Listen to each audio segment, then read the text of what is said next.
staff because they cannot function very well with the threat of lawsuits and with the filing of criminal case against the COMELEC. They fear that they will be given more lawsuits because of the demand letters that they got. And that is the reason why they gave their resignation, because they felt that they are being harassed by these lawyers.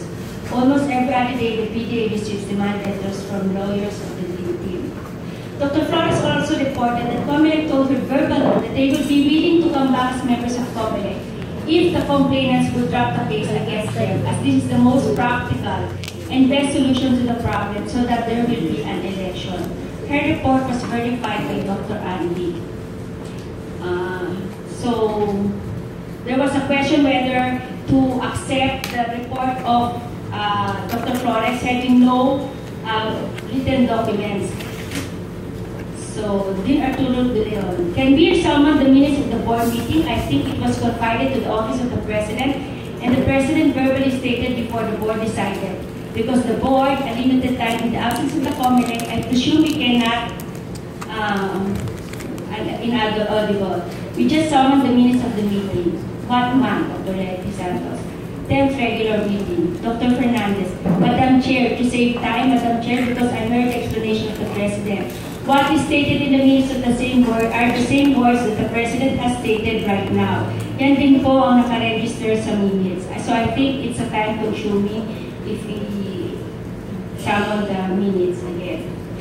So Dr. Flores also reported that ito po, ibig sabihin po may ginagawa rin po ang ating Presidente para na magka-eleksyon. So Dr. Flores also reported that she, together with her advisor, PTA past President Dean Sison, did their best in convincing the COMELEC to reconsider so that there will be an election. Babasahin ko pa ho ba ito? Okay, basahin daw. They were able to meet in Quezon City in the presence of PTA past President Dean Lynette Sison and we really appeal to the two officers to reconsider what they are really firm on their decision, that they will only come back if filing of cases against them would really stop, because they really fear of being filed suits. Actually, they even told me the manner how their families reacted upon reading that they have these lawsuits coming from past President Dr. Andy, VP Nor, Dr. Centeno, and Dr. Villalobos. And then here comes another demand letter that was filed in court, and then we have another one, March 16. It was a final demand letter. I think that was the May that made them resign. We had our board meeting March 20, and I told the executive board that the COMELEC decide en masse, and then the decision of the Board of Trustees was to still exhaust all means for them to reconsider, and I frequently called them up to know if they have reconsidered. Now here comes Holy Week. I asked them to visit PTA and have a talk again, and hoping that they would reconsider and proceed with the election. And then last April 7, the chairman told me that if the complainants will not stop filing cases and retracting the case filed against them, they cannot return to fulfill their functions, and no other decision was made after April 7 because they refused to talk now. Dr. Villarreal reported that he too was able to talk to Dr. Hebron to convince the COMELEC to come back. Dr. Villarreal, I'm so happy that I've talked to Dr. Hebron. He is going to Cavite and gave me his direct line. Okay, he gave out the history, but before that I told him that we need you. We need your group. PTA needs you very much, and I believe there are a lot of repercussions if you don't accept. If you don't come back as the COMELEC members. Now, he gave me the history during the time of Chito Perez, at saka yung appointed ni Dr. Tahonera, Dr. Roman Hebron, appointed by past President Dr. Teling, si Dr. Rolly Gonzalez by Dr. Andy. They've heard because they don't feel that binigyan sila ng protection ng PTA, especially yung dun sa kote na final ni Mark Villalobos, na kasama si Mon, siya yung second. But I feel and I believe that I told him that the Council of Past President is having a meeting right now, and we are really seriously considering to appeal to your group to come back. And what are the conditions that we can extend to your group to come back to PTA and be part of the COMELEC? Number one, Tito Boy, if you are going to come back, we want a free hand in dealing with this election. Number two, no lawyer on the side. And then we need PTA legal counsel, if it is possible, give our COMELEC a legal counsel that we can seek advice or give us protection before the after election.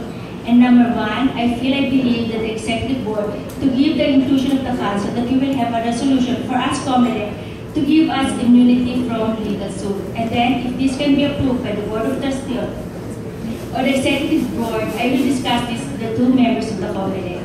And there is a chance that we are coming back. Dr. Fernandez, one of the complainants, during the meeting even called up Dr. Mark Villalobos to withdraw the case. Dr. Fernandez, thank you, Madam Chair. I just asked Dr. Mark if there's a possibility to withdraw the case so that the old COMELEC or the present COMELEC can come to their duties. The answer, ma'am, is no. It's a big no. Nakalagay po eh. Okay? So the council ended up recommending 3 possible COMELEC members in the persons of Dr. Ray Gonzalez, Dr. Florata Villacorte, and Dr. Pete Kahala. Okay? So nagtatalo pa yung mga office, yung mga council kung ito ba ay their report or just a recommendation of a member of the council. So Dr. Flores called for an emergency meeting on April 20 to resolve the issue of the COMELEC and election. In that meeting, it was found out that the 3 recommendations of the Council of Past Presidents were not able to pass all the qualifications of COMELEC members as stated in PDA policy and guidelines. Dr. Corazon Flores. Now, sinabi nga ni Tita Letty, para magkaintindihan ko Tagalog, since the Council of Past Presidents reverted back, threw back the decision on what to do with the absence of the COMELEC. So the Executive Board will now decide. Yes, Trustee Malu de Leon, Malu. Maybe first, kasi they recommended 3 personalities. I understand because we should be exhausting all our efforts para makahanap po tayo ng COMELEC dahil yun naman talaga ang gusto natin. Makahanap po tayo ng COMELEC kasi nga po sabi niyo na hindi sila pumayag i-detract. So yung COMELEC na nag-resign, hindi po upo ulit, tama po ba? So yung 3 pong pangalan, pwede natin ipa-check now sa membership committee kung sila ay qualified.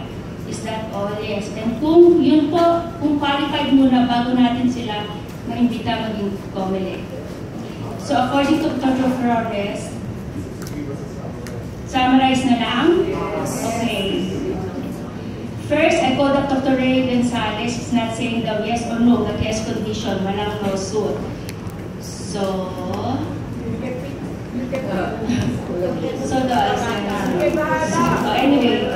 anyway, ano yun, yung kay Dr. Pahala, hindi pa continuous membership, may last din. Yung kay Dr. Gonzalez, ano nga kay Dr. Gonzalez?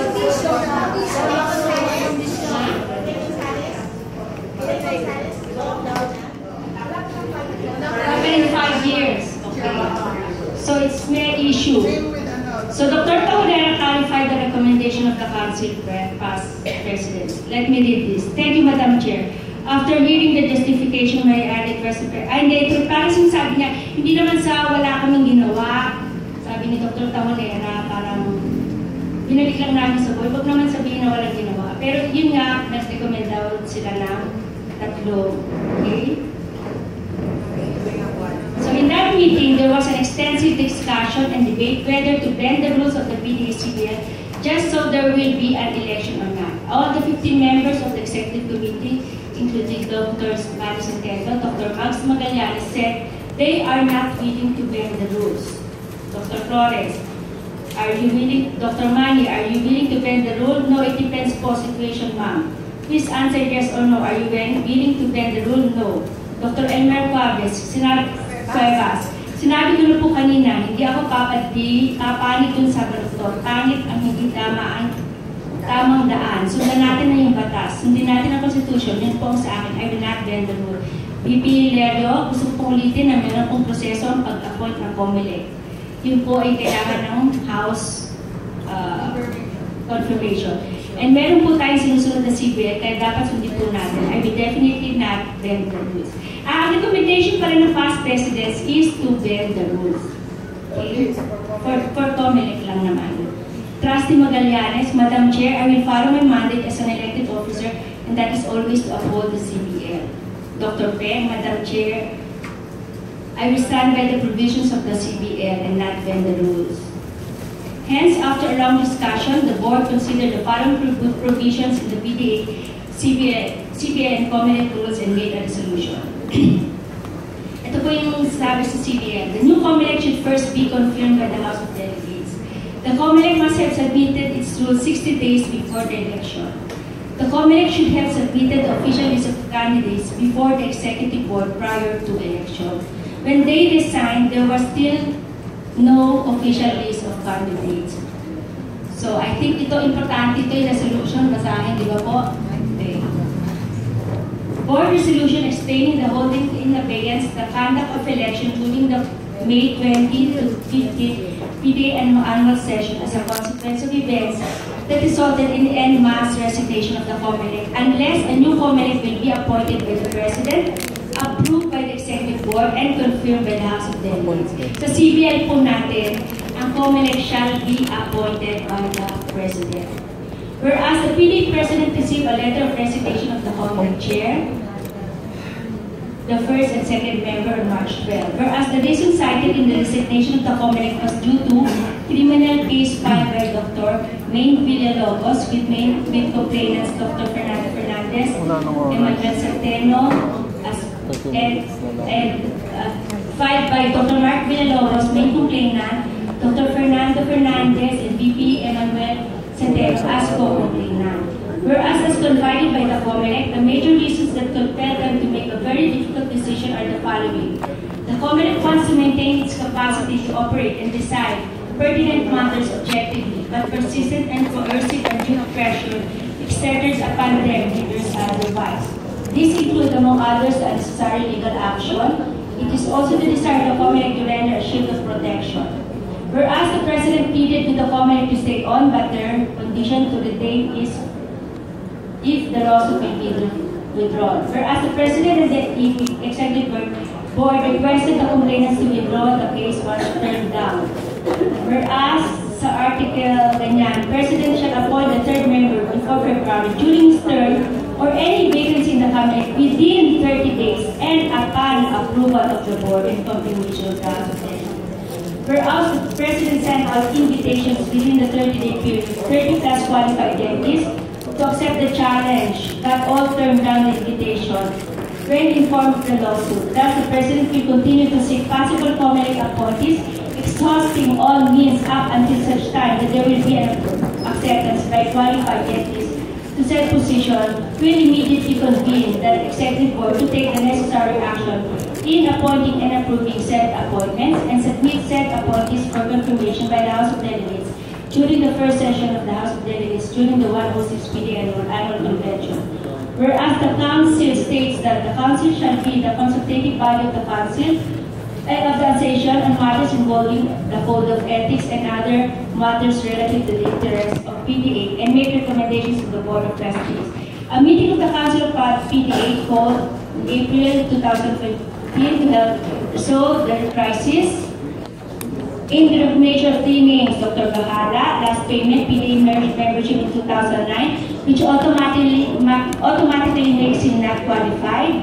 Qualification of members of the COMELEC must have at least 10 years of continuous membership with the association immediately prior to his her appointment pursuant to the provisions on election COMELEC.